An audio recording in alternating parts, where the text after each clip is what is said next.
The smell of motor oil and metal shavings still clung to my uniform as I pulled into my driveway. 12 hours at the shop, dead tired, just wanting to see my baby, my 1967 Camaro SS that I'd spent 18 months rebuilding from a rust bucket into perfection. I hit the garage remote.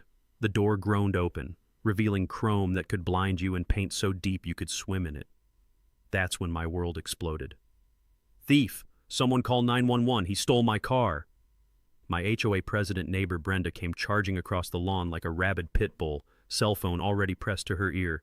"Yes, there's a black man stealing my car right this second. Send everyone."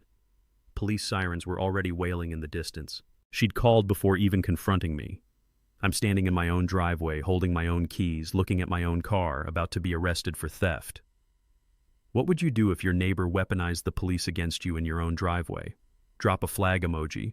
Where are you watching from? Let's see how far this insanity travels. My name's Marcus, and I'm a third-generation mechanic. My grandfather taught my father taught me, and we've been keeping cars running in this town for 60 years. When my divorce finalized last spring, thanks to my ex-wife's sudden discovery that grease under fingernails isn't sexy, I used what little I had left to buy a modest house in Willowbrook Estates. Middle-class HOA community where the lawns are perfect, the mailboxes match, and everyone minds their own damn business. Or so the real estate agent promised. The Camaro wasn't some midlife crisis purchase. I found her at an estate sale 18 months ago, a rusted-out corpse that most people would have hauled to the scrapyard for $30. But underneath all that decay, I saw pure American muscle waiting to breathe again. $3,200 later, she was mine. Every weekend for a year and a half became my personal resurrection project. New 350 small block, rebuilt turbo 400 transmission, complete suspension overhaul. The paint job alone took 4 months of sanding, priming, and wet sanding until the Hugger orange finish could blind low-flying aircraft. I documented every bolt, every gasket, every drop of sweat with photos for insurance purposes. Kept every receipt in a 3-ring binder thicker than a phone book. The smell of fresh primer and metal shavings became my Saturday morning cologne. Coffee growing cold on my workbench while I lost myself in the meditation of mechanical perfection. Enter Brenda Wilson, the human embodiment of a homeowners association fever dream. Brenda moved to Willowbrook 5 years ago and immediately appointed herself queen of everything.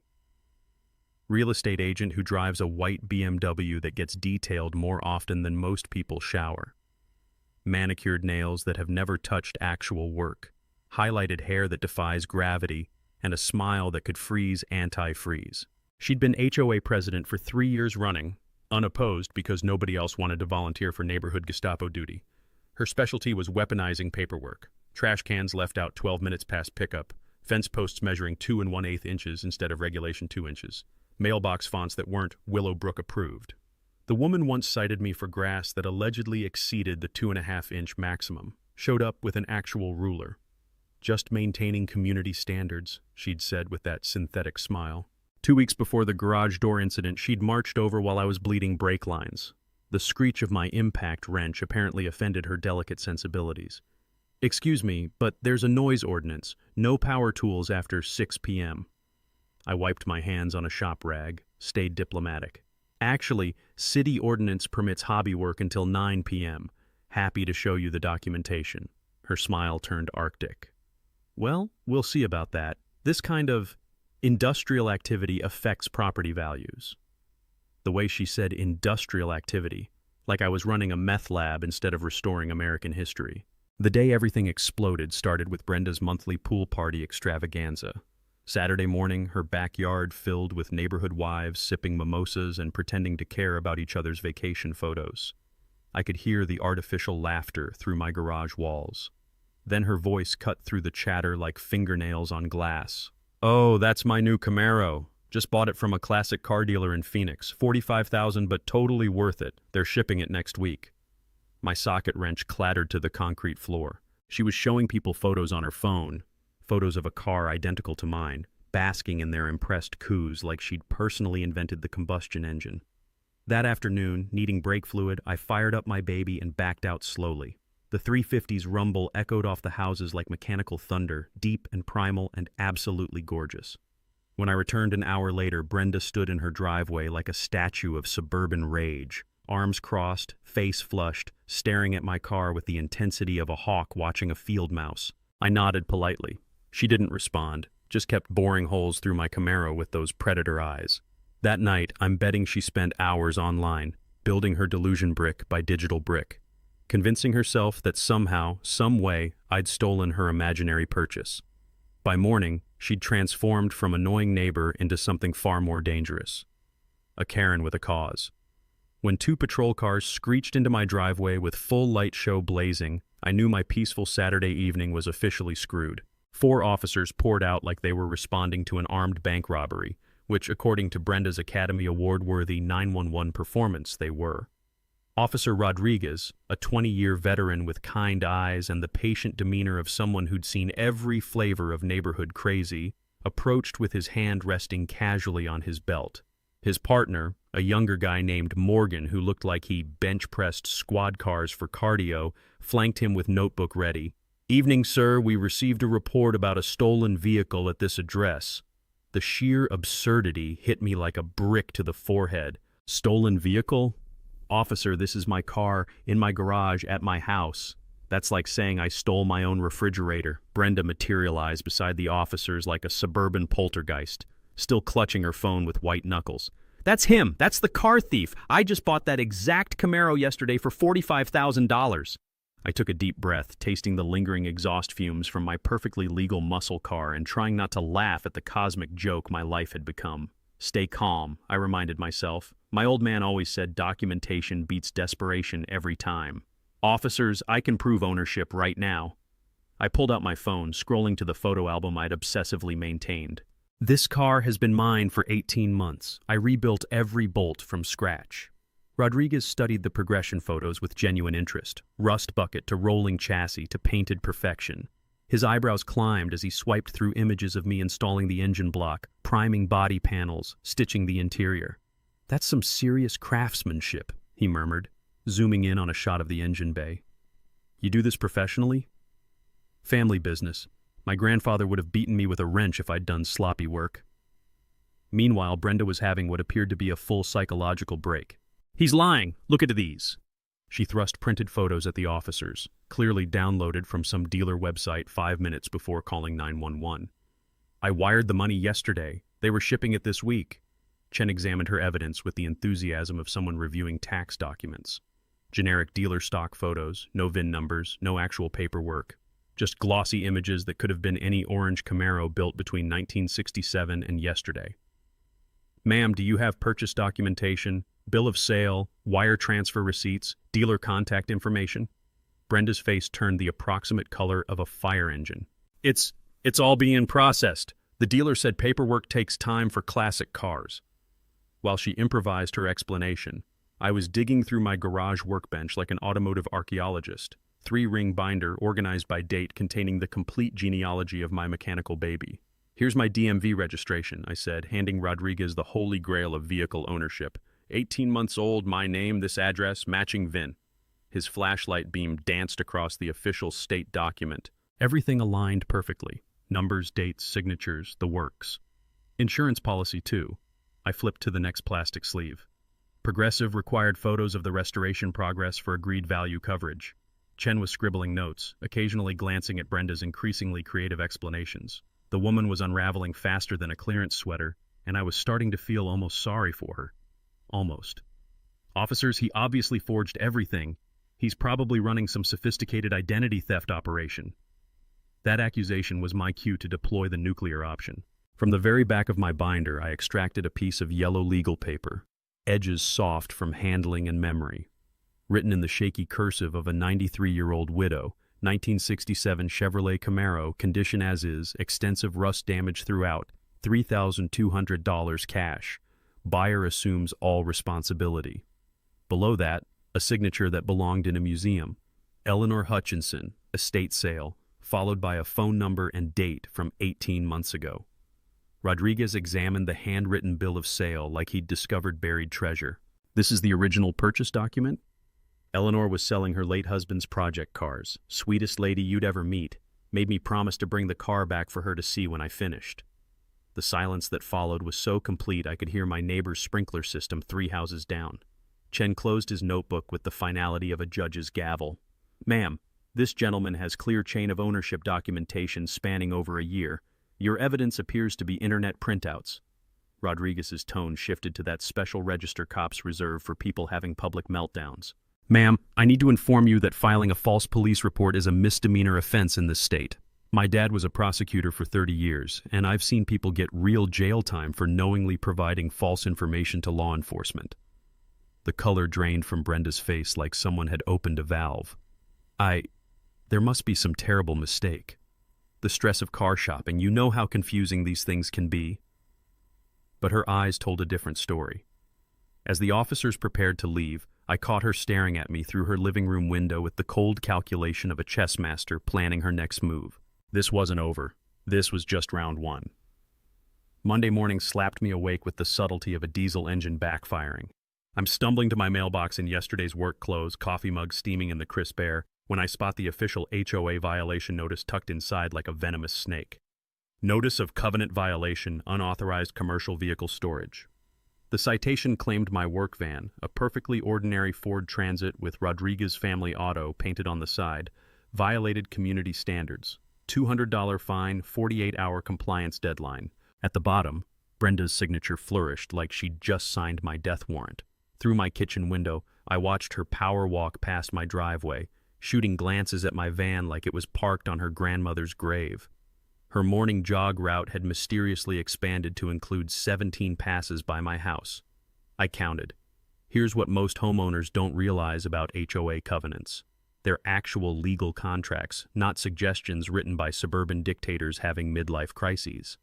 My divorce lawyer taught me that everything has a paper trail, and paper trails don't lie. I spent my lunch break at the county courthouse digging through public records like an automotive archaeologist. What I discovered was better than finding a winning lottery ticket in my back pocket.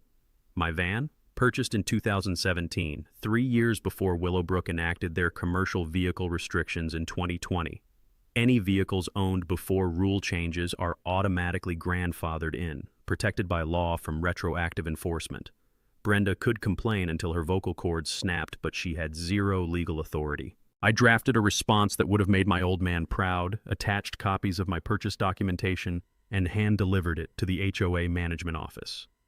The receptionist's eyes widened as she read my rebuttal, probably calculating how much trouble her starboard member had just bought herself. "Oh dear," she whispered, like she was watching a car accident in slow motion. "Mrs. Wilson isn't going to appreciate this development." She had that right. By Wednesday, my mailbox had become Brenda's personal complaint distribution center. 3 more violation notices materialized like bad magic. Alleged oil stains on my driveway. I power wash monthly with the dedication of a monk. Excessive automotive odors from my garage. Apparently the honest smell of WD-40 and determination offended her delicate suburban sensibilities. And noise violations during perfectly legal hours.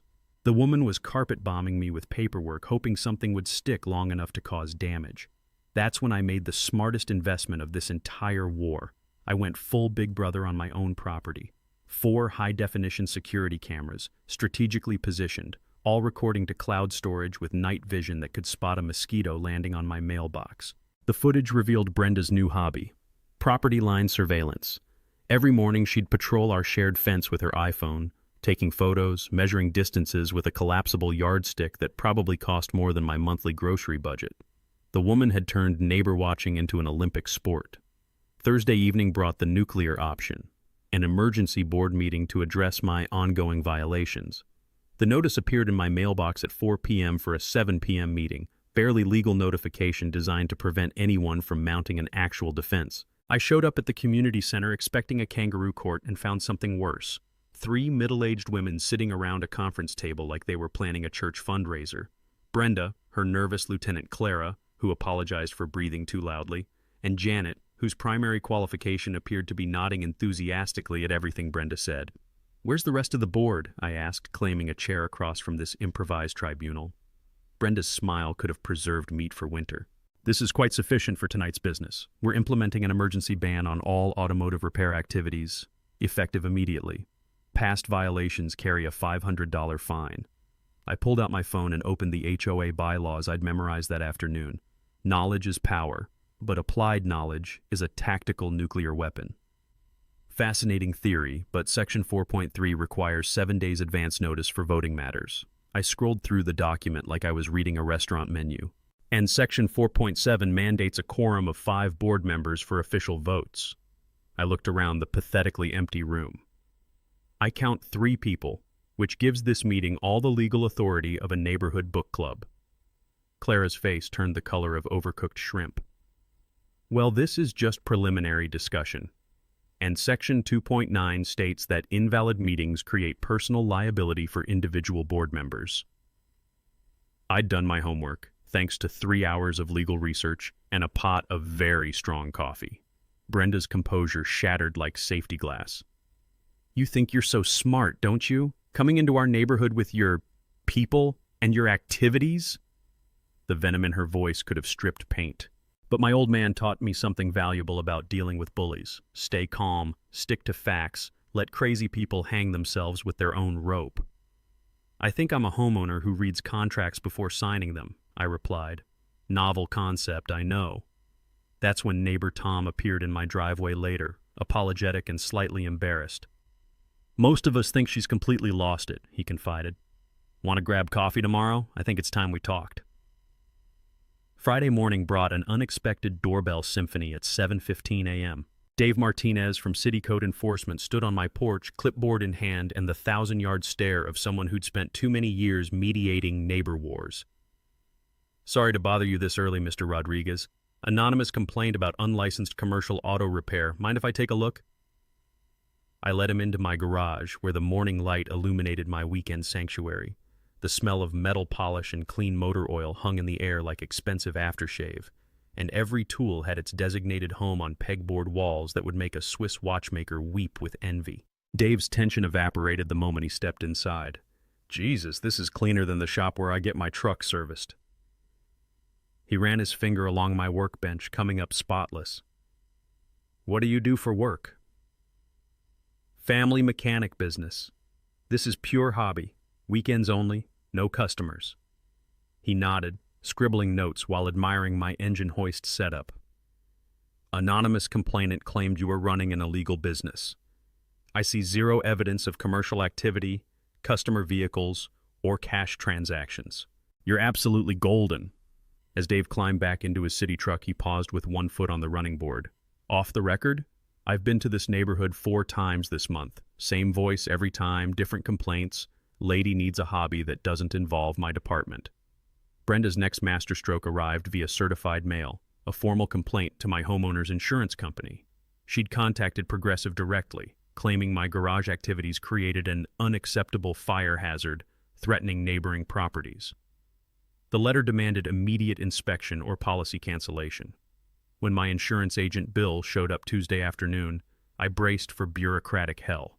Instead, I found a kindred spirit who spent the first 10 minutes admiring my Camaro's engine bay like it was the Sistine Chapel. Someone's definitely trying to screw with you, he said, signing his inspection report with a flourish. Your fire safety setup exceeds commercial standards. Half these neighborhood garages are death traps with their propane tanks and extension cord Christmas trees. Bill's company responded by sending Brenda a cease and desist letter that basically translated to, "Stop filing false insurance claims or we'll prosecute you for fraud, Karen." But our neighborhood Napoleon had discovered the nuclear weapon of modern warfare, social media. The Willowbrook Neighborhood Watch Facebook group materialized overnight like a digital cancer. Brenda's inaugural post featured photos of my work van and garage, accompanied by prose that would make a dog whistle manufacturer proud. Just concerned about maintaining our beautiful community standards, she wrote, with enough artificial sweetness to cause diabetes. Some recent activities might be more appropriate in industrial zones, don't you think? Tom showed me the screenshots over coffee, his face redder than a fire engine. 23 people joined in the first hour. It's like watching a dumpster fire, but you can't look away. The comment section became a gladiatorial arena. Several neighbors jumped to my defense, sharing their own Brenda horror stories.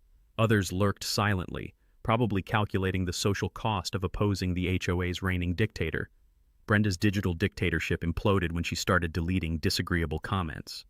Nothing ignites suburban fury quite like obvious censorship, and soon the group fractured into warring factions debating everything from free speech to property values. Sunday morning brought escalation to my actual property, scattered across my driveway like metallic confetti, 24 roofing nails, strategically positioned to puncture unwary tires. My security cameras captured the 2 a.m. perpetrator, a figure in a dark hoodie moving with the nervous energy of someone committing their first felony. The footage was grainy, but that distinctive quick-step march looked familiar. Brenda walked like she was perpetually late for an argument. Officer Morgan treated my police report with appropriate seriousness, especially when I explained the escalating harassment timeline. Classic intimidation pattern, he observed, photographing the evidence. Document everything. These cases simmer for months, then explode into arrests very quickly. While obsessively reviewing camera footage, I spotted something that made my coffee go cold. Brenda's morning routine now included detailed reconnaissance missions, walking our property line with her phone, measuring distances, photographing angles. This wasn't random harassment. She was conducting military-grade surveillance for some larger operation. Wednesday's mail delivered the nuclear option, an anonymous letter on generic printer paper. Your kind doesn't belong here. Leave voluntarily or face escalating consequences. No signature, no return address, but the paper stock matched Brenda's HOA notices perfectly. My divorce lawyer had taught me enough about document analysis to recognize identical watermarks and printer signatures. Detective Martinez, assigned to my growing case file, examined the letter with professional interest. Anonymous threatening correspondence qualifies for hate crime prosecution under both state and federal statutes, she explained. We're building a substantial criminal case against your neighbor. That evening, Tom's Coffee Shop Coalition expanded to 6 households, each armed with their own Brenda documentation. Mike the lawyer had been fined for unauthorized mailbox fonts. Sarah the accountant got cited for planting flowers without architectural committee approval. Time for coordinated resistance, Tom declared, stirring sugar with revolutionary fervor. Individual complaints get ignored. Group action gets results. As we shared war stories and legal strategies, I realized Brenda had accidentally created her own worst nightmare. A unified neighborhood opposition with legitimate grievances and professional expertise. The hunter had become the hunted.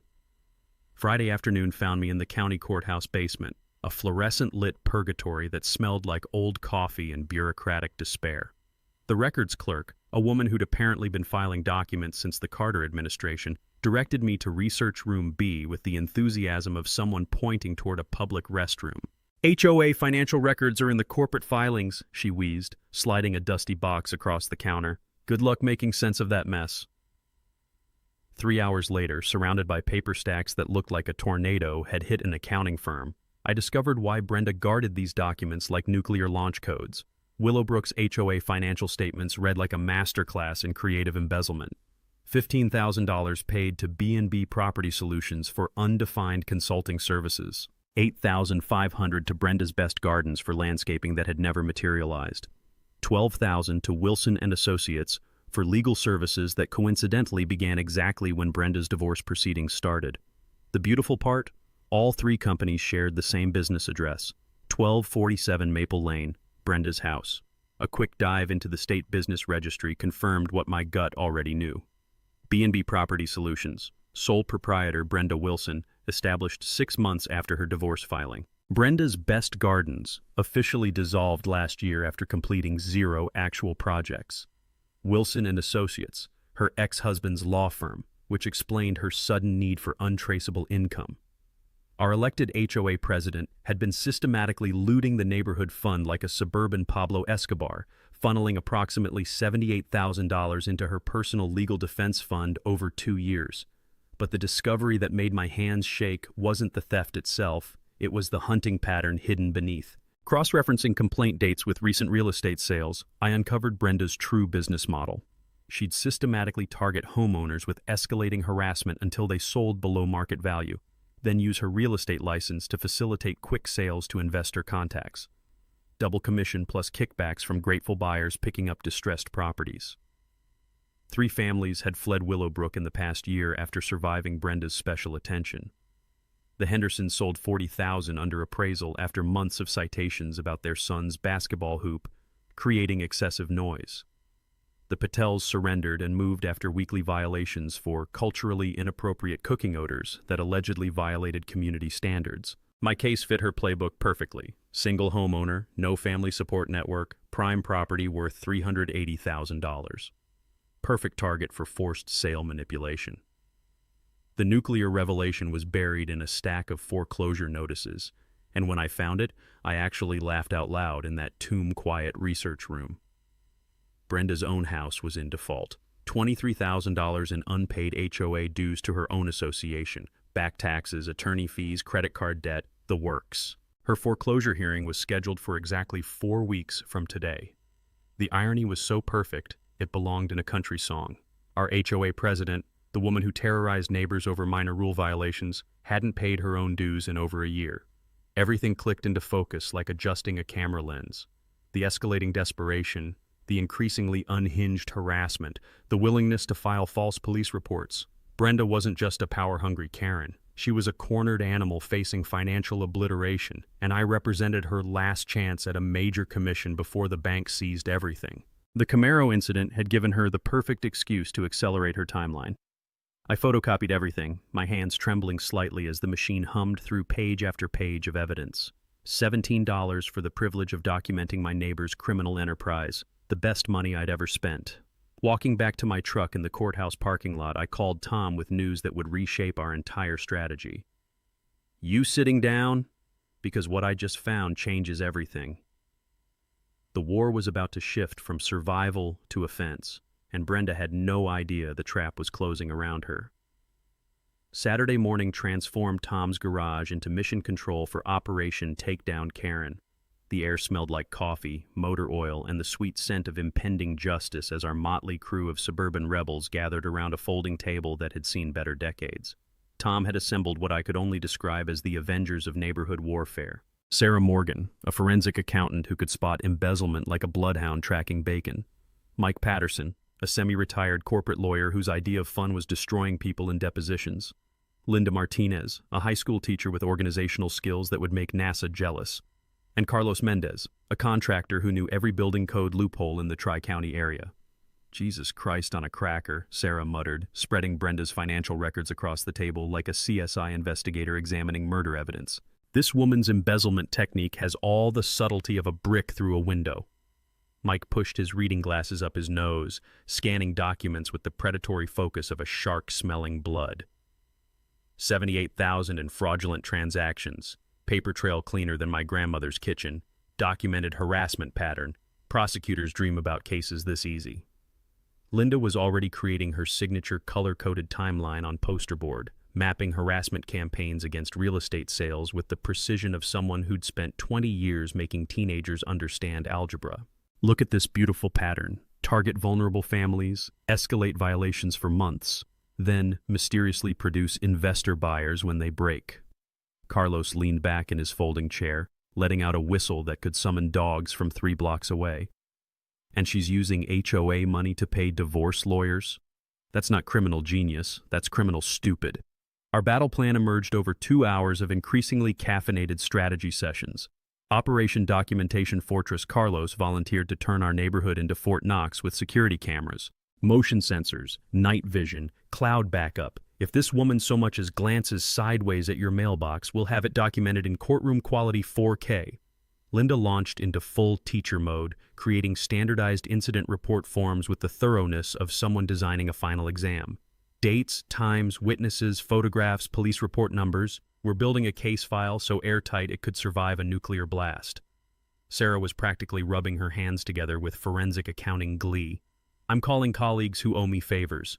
We'll produce an independent audit that meets federal court standards." Operation Legal Annihilation. Mike explained HOA corporate governance like he was describing his favorite hobby, which it apparently was.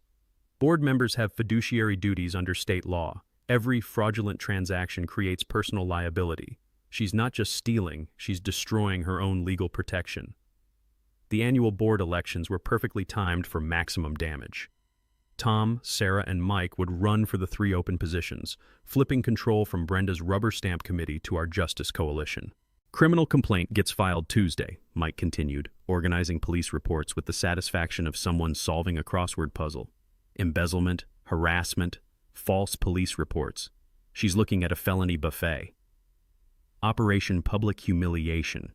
Linda's teaching background made her our propaganda minister.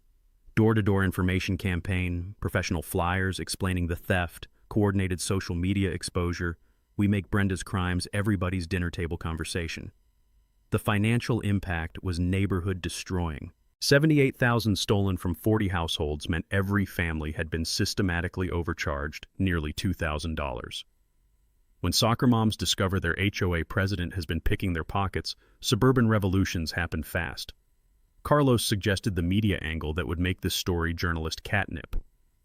HOA president steals money while racially harassing neighbors? Channel 7 would interrupt regular programming for this goldmine.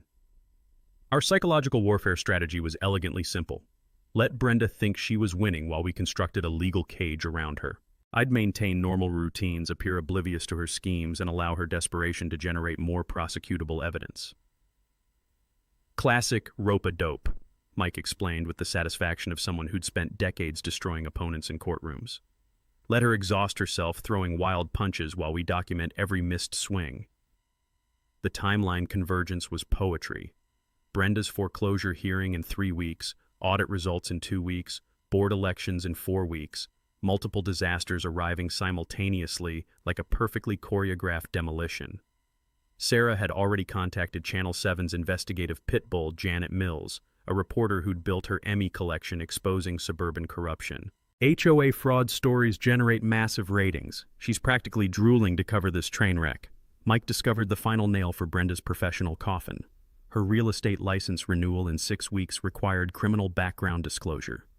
Fraud convictions meant automatic permanent revocation. Complete career obliteration, he said with the warm satisfaction of someone describing a perfect sunset. Financial ruin plus professional destruction equals total annihilation. As our suburban war council dispersed, Tom grabbed my shoulder with genuine respect. 2 months ago, you were the quiet mechanic who minded his own business. Now you're commanding a neighborhood revolution. I surveyed our evidence walls, battle plans, and coalition schedules. The transformation from isolated target to resistance leader felt surreal, like discovering you could fly. Sometimes bullies pick the wrong victim, I replied. Brenda's about to learn that lesson the hard way. The trap was baited, loaded, and perfectly positioned. Now we just waited for our cornered predator to trigger her own destruction. Monday morning brought the sweet sound of panic in the form of Brenda's voice echoing across the neighborhood like a fire alarm having a nervous breakdown. She was pacing her driveway at 7 a.m., phone pressed to her ear, gesticulating wildly at anyone unfortunate enough to make eye contact. I need an emergency board meeting. Tonight. Something's happening and I need legal protection. Through my kitchen window, I watched her attempt to rally her rapidly shrinking support base. Clara shuffled over reluctantly, looking like she'd rather be getting a root canal. Janet followed a few minutes later, but even from a distance I could see the doubt creeping into their body language. The emergency assessment notice appeared in every mailbox by noon. $500 per household for immediate legal defense against outside agitators attempting to destabilize community governance. The letter claimed I was threatening to sue the entire HOA and demanded immediate payment to hire attorneys. What Brenda didn't know was that Tom attended her pathetic 3-person meeting, hidden in the community center parking lot with a digital recorder that picked up every desperate word. They're investigating our finances, Brenda's voice crackled through the speaker when Tom played it back later. I don't know how much they know, but we need to control the narrative before this gets out of hand. Clara's nervous response was barely audible. Brenda, maybe we should just... No! I've worked too hard building this community to let them destroy everything. If I have to leave town, fine, but I'm not going down alone. The audio quality was courtroom ready, and Mike's predatory grin when he heard it could have powered the neighborhood streetlights.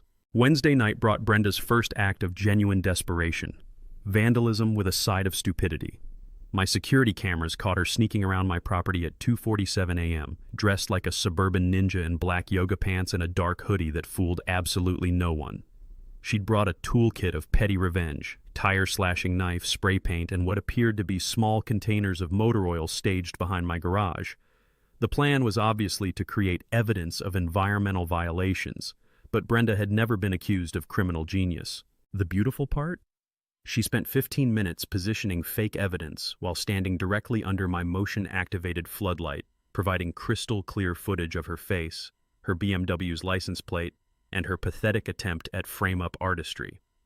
Thursday morning's code enforcement visit was her most spectacular failure yet. The inspector found the planted oil containers immediately. They still had Home Depot price stickers attached. When he pointed out that fresh motor oil doesn't create environmental violations anyway, Brenda's story collapsed faster than a house of cards in a hurricane. "Ma'am, filing false environmental reports is a federal offense," the inspector explained with barely concealed irritation. "I'm documenting this incident and forwarding it to our fraud investigation unit." Brenda's social media meltdown began that afternoon and continued through the weekend like a digital dumpster fire that nobody could look away from. The Willowbrook Neighborhood Watch Facebook group became her personal therapy session, complete with increasingly unhinged rants about outside agitators and property value destruction. Her 2 a.m. post on Friday was a masterpiece of self-incrimination.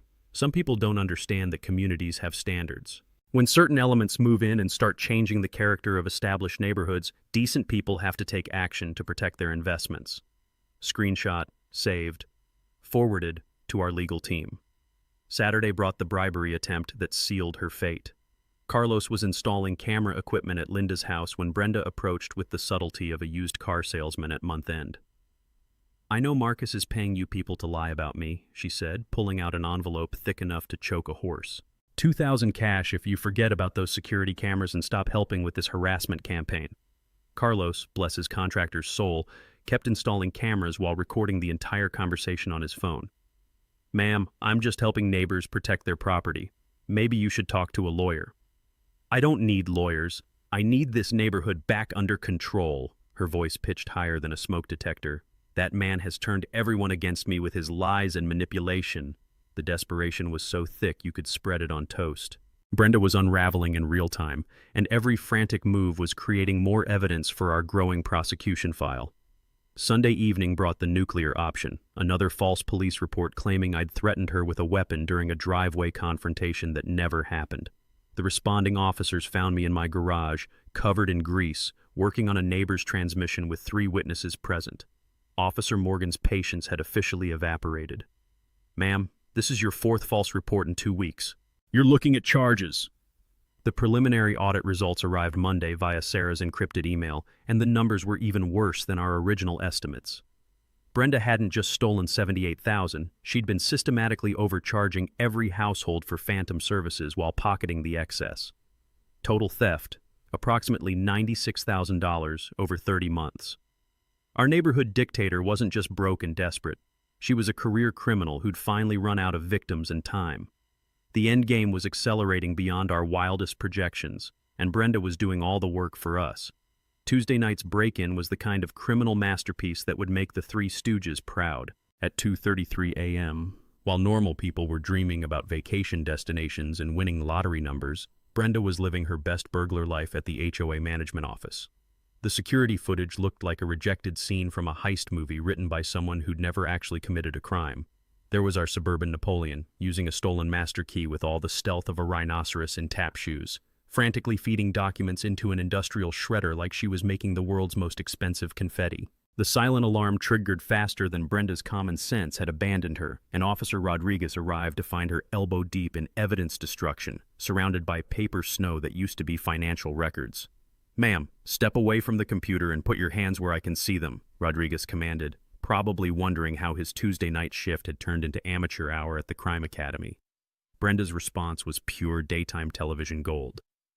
"You don't understand. They're destroying everything I've built. This community was perfect before they came." The smell of overheated electronics and desperate sweat filled the office as she was cuffed and read her rights. Watching the footage later, I almost felt sorry for her. Almost. Until I remembered the fake police reports and tire-slashing incidents. Bail was set at $25,000, which for Brenda might as well have been $25 million considering her financial situation resembled the Titanic after meeting the iceberg. She spent 3 days in county lockup, probably the first time in her adult life she'd been somewhere without a manager to complain to. While our fallen dictator was enjoying government hospitality, Clara made the decision that would seal Brenda's fate forever. She visited the jail with a digital recorder hidden in her purse, and what she captured was prosecutorial poetry. "I need your help, Clara." Brenda's voice cracked through the phone speaker when Clara played the recording for our coalition. The desperation was so thick you could taste it. "There's money in my garage, behind the water heater. Cash. We can both disappear before this gets worse." Clara's nervous response barely registered. "Brenda, I can't. $50,000. Help me and we start over somewhere they don't know us." Mike whistled low when he heard the recording. Admissions of theft, conspiracy, flight risk, obstruction of justice.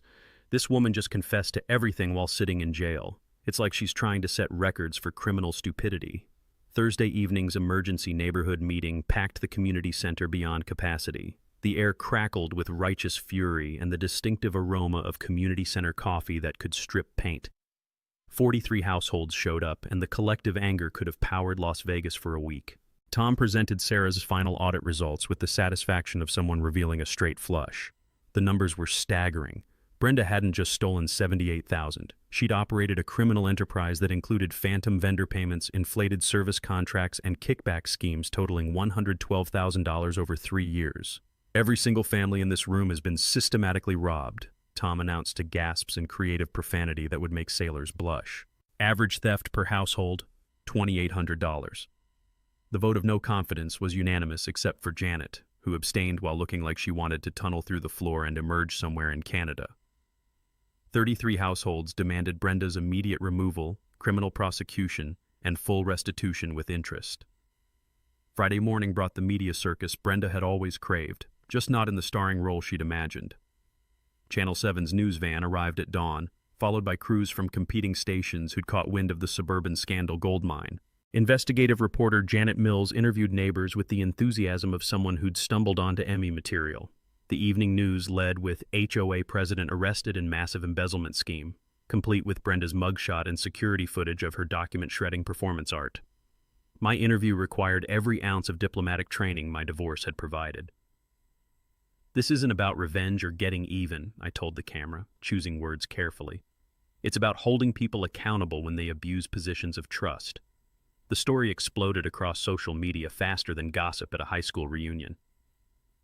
Had Ho Karen trending nationally within hours, with thousands sharing their own nightmare stories and celebrating our neighborhood's David versus Goliath victory. Brenda's real estate career disintegrated in spectacular fashion. Her brokerage suspended her license immediately, past clients began filing complaints about suspicious transactions, and her professional reputation became more toxic than nuclear waste. The foreclosure auction proceeded without drama. Brenda's house sold for $280,000, $70,000 below market value, because criminal investigations and news vans tend to discourage bidders. Saturday's 3 a.m. Facebook confession video was her final act of self-destruction. Sobbing into her phone camera, mascara running like abstract art, she blamed everyone except herself for the consequences of her criminal choices. "I was just trying to protect our community," she wailed to the internet. "Sometimes good people have to make hard decisions." The comment section became a digital firing squad where neighbors shared years of accumulated grievances.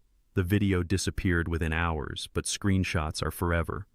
Our suburban tyrant's reign of terror was officially over. The sentencing hearing on a crisp Thursday morning felt like the season finale of the world's most satisfying reality show. The courthouse parking lot resembled a neighborhood reunion, with 40-plus residents carpooling like we were heading to the world's most important sporting event. Judge Patricia Hernandez's courtroom was packed beyond capacity, every pew filled with faces I'd come to know as allies over the past 3 months. The smell of nervous energy and courthouse coffee mixed with the collective anticipation of people who'd waited far too long for justice. Brenda sat at the defendant's table in an orange jumpsuit that clashed spectacularly with her fake blonde highlights, looking like a deflated balloon animal beside her overworked public defender. The woman who'd once terrorized our neighborhood with clipboard authority now resembled a suburban scarecrow that had lost a fight with a tornado. Channel 7's cameras were positioned for maximum drama, and Janet Mills had scored front-row seats for what she'd already called the most satisfying HOA story of the decade. When Judge Hernandez called for victim impact statements, I stood first, my heart hammering against my ribs like it was trying to escape. 3 months ago, I'd been a quiet mechanic who kept to himself. Today, I was speaking for an entire community. Your Honor, this case started with a woman calling 911 because I opened my own garage door, I began, my voice steadier than I'd expected. But it was never really about a car. It was about power, control, and what happens when someone decides they can terrorize their neighbors without consequences. I described the escalating harassment, the fake police reports, the systematic theft that had robbed every family of thousands of dollars. But mostly, I talked about fear, the way Brenda had weaponized authority to make people afraid in their own homes. She didn't just steal our money, I continued, making eye contact with Brenda, who refused to look back. She stole our peace of mind, our sense of community, our belief that neighbors look out for each other instead of preying on each other.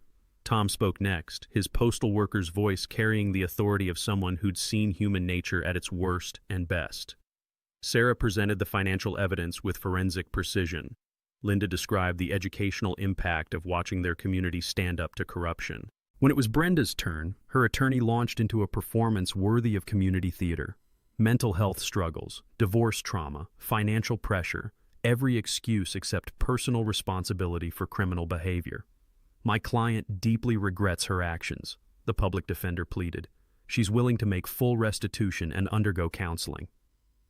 Brenda finally stood to address the court, and what came out was pure, undiluted audacity wrapped in crocodile tears. I never meant to hurt anyone, she sobbed, dabbing her eyes with tissues that had seen more action than a NASCAR pit crew. This community meant everything to me. I was just trying to maintain standards, protect property values. Sometimes people don't understand that leadership requires difficult decisions. The courtroom's collective eye roll was practically audible. Even her own attorney looked like he wanted to crawl under the defense table. Judge Hernandez had clearly heard enough bullshit for one lifetime. Ms. Wilson, in 30 years on this bench, I've rarely encountered such a systematic abuse of fiduciary responsibility combined with racial harassment and criminal intimidation. She paused, studying Brenda with the expression of someone examining an interesting but repulsive insect specimen. You held a position of trust and used it to steal from the very people who elected you. You targeted a minority homeowner with false police reports that could have resulted in tragedy. You destroyed evidence, attempted to flee jurisdiction, and even now refuse to accept responsibility for your crimes. The judge's voice carried the weight of absolute authority. This court sentences you to 4 years in state prison, full restitution of $112,000 plus court costs, and 5 years supervised probation following release. The gavel came down like thunder, and the courtroom erupted in applause that Judge Hernandez didn't even try to quiet. 40 households getting justice sounds different than regular applause. It's deeper, more satisfying, like the sound of the universe correcting itself. As Brenda was led away in shackles, she finally looked back at our section of the courtroom.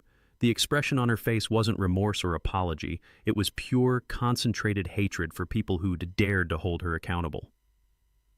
Outside on the courthouse steps, with cameras rolling and neighbors celebrating, a reporter thrust a microphone in my direction. Mr. Rodriguez, what would you tell other homeowners dealing with HOA abuse? I thought about everything we'd been through, the fear, the documentation, the coalition building, the months of preparation that led to this moment. Document everything, build community, truth wins, I said, feeling the weight of 3 months' worth of struggle and triumph in those 6 words.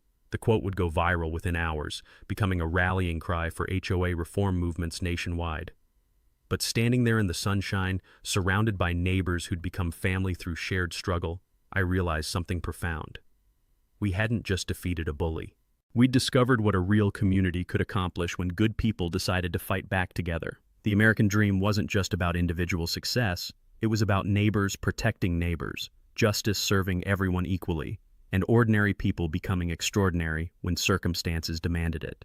6 months after Brenda's sentencing, Willowbrook Estates had transformed from a suburban police state into something resembling an actual community. The smell of Saturday morning barbecues and the sound of kids playing in yards without fear had replaced the tension that used to hang over our neighborhood like smog. Our new HOA board, Tom as president, Sarah as treasurer, Mike handling legal affairs, implemented radical concepts like transparency and common sense. Monthly financial reports were posted online, board meetings were actually announced in advance, and violation notices required photographic evidence and reasonable timelines. The community garden project that Brenda would have cited into oblivion was now flourishing in the former restricted use area behind the clubhouse. Linda coordinated the planting schedule with the efficiency of someone organizing a military operation, and watching neighbors who'd barely spoken before sharing tomato seedlings was better than any therapy. Property values, ironically, had increased 15% since our dictator's removal. Turns out buyers prefer neighborhoods known for community that defeated corruption over HOA president embezzles money while harassing minorities. Who knew? The restitution payments arrived like Christmas morning spread across 12 months. Every household received their stolen money plus interest, and watching neighbors pay down credit cards and plan actual vacations with recovered funds felt like economic justice in action. Brenda's prison reality was considerably less comfortable than her previous lifestyle. According to Clara, who'd maintained contact through guilt and morbid curiosity, our former neighborhood Napoleon was working in the prison laundry for 60 cents an hour while sharing a cell with someone who'd committed actual armed robbery. The documentary film students from State University had turned our story into Garage Door Justice, an American Story, which won the regional film festival and got picked up for national distribution. I donated my appearance fees to establish the Willowbrook Automotive Education Scholarship, funded by Brenda's ongoing restitution payments, which felt like poetic justice with a mechanical twist. 3 teenagers had already received scholarships to attend technical college for automotive programs. Watching Diego Martinez, Linda's nephew, graduate from community college with an associate degree in automotive technology was better than any car show trophy I'd ever won. My personal life had evolved in directions I'd never expected. Sarah and I had been dating slowly and carefully for 4 months, bonding over shared experiences of standing up to bullies and discovering that forensic accountants and mechanics had more in common than either profession might expect. The Camaro that started this entire saga was now famous in classic car circles, featured in magazines as the car that defeated an HOA Karen. I'd received offers to sell, but some things aren't for sale, especially vehicles that accidentally became symbols of standing up to institutional racism and suburban tyranny. Every Sunday I still drove to car shows, but now I brought neighbors' kids who were interested in learning about engines, restoration, and the satisfaction of fixing things with your own hands. Teaching Carlos Jr. how to adjust valve clearances while his father watched with pride was worth more than any commission Brenda could have stolen. The legal precedent our case established was being cited in HOA fraud prosecutions across 3 states. Mike had been invited to speak at legal conferences about fiduciary duty violations, and our documentation methods were being taught in community organizing workshops nationwide. State legislature passed the Willowbrook Act, requiring annual financial audits for all HOAs, with budgets over $50,000. The bill signing ceremony included photos with the governor, but the real victory was knowing that other neighborhoods wouldn't have to go through what we'd survived. Last month's email from a viewer in Phoenix, another veteran being harassed by his HOA president, reminded me that our story had inspired people facing similar battles across the country. I'd started consulting with other communities pro bono, sharing documentation strategies and coalition-building techniques that had worked for us. The neighborhood block parties were now monthly traditions, with everyone contributing dishes and stories and the kind of genuine friendship that Brenda's rule had made impossible. Watching kids from different families playing together while adults shared grilling tips and home repair advice felt like discovering what suburbs were supposed to be. As I write this, I can hear Tom's lawnmower and smell Linda's weekend baking project drifting through my garage windows. The sounds of a healthy community, productive activity, voluntary cooperation, people choosing to help each other instead of tear each other down. Share your HOA nightmare stories in the comments below. Your documentation and persistence might inspire someone else to fight back against their neighborhood tyrant. And don't forget to subscribe for more stories proving that justice still works when ordinary people refuse to accept extraordinary bullshit. Next week, Karen tries to steal military veteran